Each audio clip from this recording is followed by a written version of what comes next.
Connaissez-vous l'Anjou? C'est dans l'ouest de la France. C'est notamment pour éviter d'avoir à répondre à ce genre de questions et pour revaloriser notre département que la CCI et le Conseil général de Maine-et-Loire ont édité un livre blanc de l'économie départementale. Souvent, on est obligé de préciser que c'est quelque part entre Paris et Nantes, qu'on n'est pas très loin de la Bretagne, parce qu'il y a un déficit total d'image et de notoriété sur notre territoire.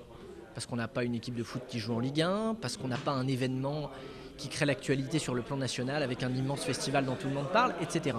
Or, ce déficit de notoriété, c'est pas seulement un problème pour notre amour-propre ou pour notre ego, mais ça pose une difficulté, c'est qu'un territoire qui n'a pas d'image, il a plus de difficultés à attirer de nouvelles entreprises, à attirer de nouveaux habitants, à faire en sorte d'être réellement attractif et dynamique. Il faut très clairement avoir un ou deux équipements forts, un ou deux secteurs forts, et faire en sorte de concentrer les financements, la volonté, le discours dans ces différents domaines. Cet ouvrage va être diffusé à 1200 exemplaires aux élus de Maine-et-Loire. L'idée est de faire un constat sur les points forts du département et de tenter de les développer.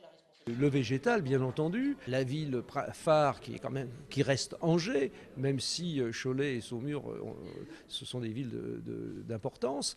Il faut absolument qu'on renforce encore ces images et que Angers, enfin le Maine-et-Loire du moins, devienne incontournable.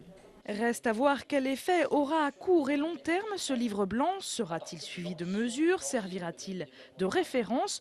Vous pouvez d'ores et déjà vous faire votre propre idée en consultant le blog créé pour l'occasion et intitulé livreblanc49.overblog.com.